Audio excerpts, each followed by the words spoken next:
Y te agarró cuesta. el micrófono, güey. Me acuerdo Sí, perfecto que sí, te agarró el micrófono. y Dije, se lo. puta, no mames. Me agarró el güey. micrófono. Pero qué bueno que lo agarró porque Y se lo dejé. tremendo error, güey.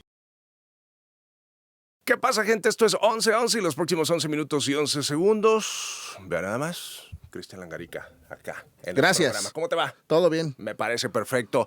Mi estimado, me gustaría preguntar, haz memoria, me gustaría preguntarle al joven Cristian Langarica, al recién iniciado periodista Cristian Langarica, si alguna vez pensó Ajá. que lo que él dijera, lo que tú dijeras en los medios de comunicación se iba a convertir en referente para la gente. Si alguna vez pensaste que la gente iba a decir, es que lo dijo Cristian Langarica, es cierto. Al joven. A ti ahora y a ese joven, ¿lo pensó ese joven en algún momento? No, nunca, y podemos hablar de etapas de juventud, era niña, así que ni por la cabeza me pasaba. Y cuando inicié en esto era camarógrafo, así que tampoco. Ok. Que fue lo que más disfruté, entonces no, jamás. ¿Y hoy el cómo radio lo no recibes estaba. eso? Siempre te sirve mucho el haber talachado, para que no se te olvide. O te sirve mucho regresar a tu casa y hacer las cosas que tienes que hacer para no perder el piso. Es decir, hay quienes con poquito se suben al ladrillo y el día de mañana tú de la nada la empresa en la que tú trabajas o las condiciones cambian y no tienes ese trabajo o no tienes ese micrófono o no tienes ese reflector. Entonces eso ha servido mucho en la vida para no creértela, no te la tienes que creer en el sentido de pensarte o sentirte tocado por. Tienes que creerte para hacer lo que estás haciendo y hacerlo bien y tienes que buscar ser el mejor en lo que haces, eso sí. De acuerdo, de acuerdo. Sin embargo, sabes que eres un referente, sabes que tu opinión y tu palabra es la Biblia para muchísimas personas que te escuchan todas las mañanas. Y Y todas las tardes. también sé que resulta también como la Biblia de Anton LaVey para los católicos que se prenden cuando lo escuchan. Sé que hay una reacción, Ajá. tanto en un sentido como en otro. Y a final de cuentas lo que yo platicaba muchas veces con Carla Rosado, quien tú conoces, Sí. es que no hacemos radio o no tenemos la voz en el micrófono para caer bien, sino para que te escuchen. Y a final de cuentas creo que el objetivo se ha logrado. A mí me han dicho, a mí me gusta Cristian Langarica porque no se calla nada. No, Y sí, yo cómo lo no. creo. Y es que a eso voy. Ajá. ¿Te has callado algo? ¿Te has callado alguna información que tú dices? Ok, información. Que tú dices, no, esto no debo decirlo. ¿O te has callado alguna opinión? Opiniones, probablemente tengo el humor muy ácido, muy negro. Ajá. Y si así he generado reacciones con chistes terriblemente negros o reflexiones incluso con un cierto carga de humor negro, sí creo que es demasiado y a veces las he omitido. Ok. Pero, por ejemplo, disfruto mucho ver a los comediantes gringos o a los analistas gringos que sin pudor alguno, porque no hay esa moral mexicana, la sueltan y digo, esa catarsis la envidio, ¿me explico? O los comediantes que hacen stand-up que pueden hacerlo porque se están riendo a final de cuentas. Pero acá en un medio que se supone que debe ser serio, que yo no lo soy, sí hay opiniones en las que trato de suavizarlo y aún así no me sale, o de buscar ejemplos más adecuados.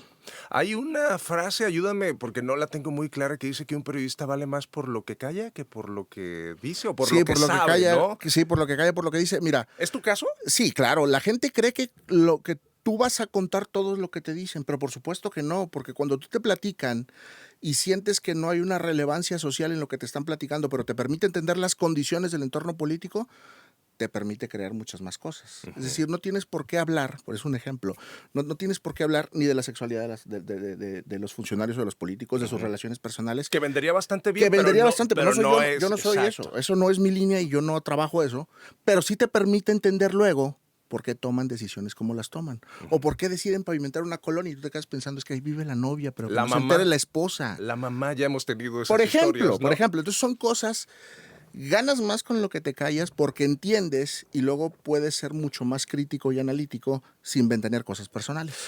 Obviamente lo que haces, Cristian, va dirigido a la gente, al pueblo, Sí, a sí. la masa. Sí. Pero también una parte importante de tu público son los políticos, justamente los políticos. ¿Cómo son ese público? ¿Cómo tratas tú con ese público? Mira, todos te quieren tratar como amigo.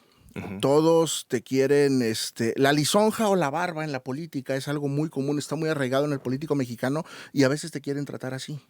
Entonces es parte de la dinámica, pero tienes que entender que su rol es uno y el tuyo otro. Yo empiezo a me caen un poco mejor el día que les pego el madrazo y no se lo toman personal. Ok. Y lo entienden. Entonces digo, bien, está preparado para esto.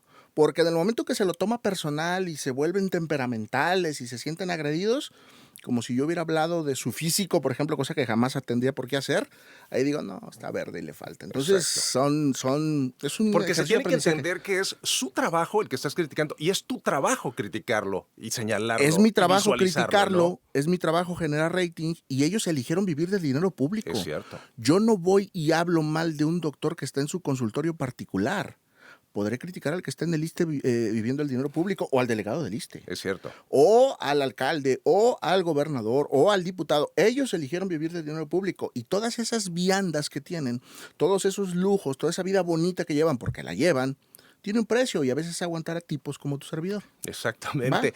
¿Hay algún momento que te haya costado trabajo salir al aire, decir una noticia que te haya tocado, una noticia que verdaderamente haya movido algo en ti, que digas, güey, permíteme utilizar sufriendo, ¿no? Decir esto, quizá un accidente, quizá un asesinato, quizá un asunto político que te haya calado, que recuerdes? Asesinatos cuando Palomares, el que trabaja policíacas conmigo, me manda las fotografías que no publicamos, pero para entender el contexto y son cosas de niños, es horrible.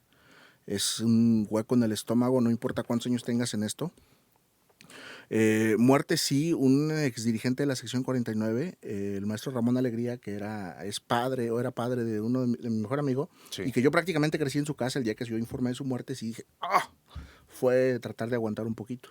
Son las que yo recuerdo básicamente. ¿Has tenido momentos difíciles como comunicador, como periodista? Quizá censura, quizá miedo incluso por alguna información que tengas en tu poder. ¿Has sentido eso? Mira, lo que pasa es que fui muy callejero en la vida. Ajá. Fui muy No te sorprende peleonero. con cualquier cosa. El miedo se siente cuando ya estás ahí. Es decir, cuando agarré de bajada al hoy preso Carlos Aldate, todo el mundo me decía, no, ¿cómo? Y no. ¿No te da miedo? No. Y ya que me llevaron de cantarito a la fiscalía y que el fiscal me sacó la pistola y manoteó, entonces sí entendí, dije, ay, güey, a esto se referían. Es decir, el fiscal es Edgar Beitia. Edgar Beitia te sacó la pistola. Ah, sí, porque hablé mal de su títere, de su compadre, del hoy preso. Hoy los dos están presos. Hoy los dos están presos. Entonces, ejemplos como esos, entonces ya dije, aguanté, pues ya estoy aquí, o sea, de cantarito me llevaron, ¿qué hacía? Entonces, hasta ese momento sí dices, miedo sí, pero por supuesto, es el instinto de supervivencia que te pone una pistola en el escritorio. Claro. Pero después de eso dije, bueno, si la libré aquí. Entonces, nada más es cuidar los límites hasta dónde, porque generalmente, y algo que es muy común, es que perro que ladra no muerde. Cuídate de las aguas mansas. Ese es el problema. Esos los que son no el dicen problema, nada. ¿verdad? Esos son el problema. ¿La censura existe en México? ¿La censura ha existido en ti? No en ti, o sea, hacia ti, quiero decir. ¿Has sido censurado alguna vez? Sí, sí he sido censurado alguna vez. No soy nuevo en los medios. Tengo ya 24 años por ahí. Empecé muy, muy joven. Incluso empecé de talachero, de ayudante en Televisa. Y me ha tocado ver el tema de los intereses. A final de cuentas, algo que tienes que entender es que los medios tienen líneas editoriales. Yo, hoy que me estás invitando aquí a 1111, les agradezco a ti, Ángel. Sí. Hay que ser conscientes quién invirtió en el micrófono, hay que ser conscientes quién invirtió en la cámara, quién está pagando la concesión de esa señal de radio, la concesión de esa señal de televisión. Es decir, el que te pongan a ti y te den la responsabilidad de estar frente a ese micrófono, también te conlleva la responsabilidad de saber hasta dónde puedes hacer qué. Es decir, no comprometer lo que es, pero saber que a veces no puedes excederte con alguien que es amigo del concesionario, tan fácil como eso, porque existe, claro, que es amigo del concesionario o socio del concesionario, pero si tienes que dar la nota, das la nota. ¿Qué no haces probablemente y dónde entra la censura? Bueno, en mi estilo voy a aguantar burlarme y esa es la censura, porque también lo hago, me burlo muy seguido, entonces hasta ahí topo, ahí llego. Pero la nota, aquí está, el boletín, aquí está, sé que es tu amigo, sé que es tu socio, pero pasó esto y hay que decirlo. ¿Estás contento con lo que haces? ¿Te gusta lo que haces? Sí me gusta lo que hago. Es complicado porque si hablamos de gustos, lo que me gusta es ver películas, lo que me gusta es leer. La música, sé que eres un apasionado de la música. La música, eso me gusta. Ajá. Digamos que este es el trabajo que menos me disgusta. Ok. De todos los que he hecho en mi vida, este es el que menos me disgusta y me sale bien. Hay mucha gente que me comenta y te comentan también que es una persona que te ríes poco, que expresas poco. ¿Realmente en la vida eres así? ¿Eres el Cristian Langarica de la vida diaria se parece al que sale al aire? Sí, ¿Es la misma nada más persona? me porto un poquito mejor en la radio. ¿Te portas un poquito mejor en la radio? Es que, mira, ahí te va. Yo lo he dicho, no es mentira. Hay dos cosas en la vida que no me gustan, el sol y las personas. No es mentira. Ajá. Mi círculo es muy cerrado, pero me aceptan así. No soy grosero, pero sí soy bastante... ¿qué será? ¿Osco? ¿Antipático? Tal. O sea, no soy... sí, obviamente, como todo el mundo pasé por la fiesta, el relajo, en la adolescencia. Claro, por supuesto. Pero llega un punto en el que un día dije, bueno, ¿por qué tomo cerveza, güey? No me gusta la cerveza. Ajá. Entonces dije, no. Entonces así fui hasta que fui desechando cosas que no me gustan y eso luego provoca que tu círculo sea cada vez más pequeño y más selecto. Yo soy de la idea de que a la gente le gusta lo que haces y se identifica contigo porque en el fondo así La quisieran ser. catarsis. Yo también creo que hay una catarsis. Mira, recuerdo mucho de niño, veía La Caravana con Ausencio Cruz y Víctor Trujillo, y había un personaje que era Margarito. Sí. Lástima, Margarito, todo el mundo identificado con Margarito. Y yo me acuerdo que padecía de niño, 8 años, 7 años. Ay, no ganó, o sea, no entendía que era una dinámica de comedia. Sí, claro. Y mi papá me explicó, a ver, relájate, esto es diversión, esto lo hacen. Entonces entendí cómo haces catarsis o haces clic y te identificas con lo que tú estás viendo o en mi caso escuchando. Y sí, puede ser catarsis porque hay quienes dicen, este güey dice lo que yo quisiera decir. Es cierto, y eso pasa, eso pasa.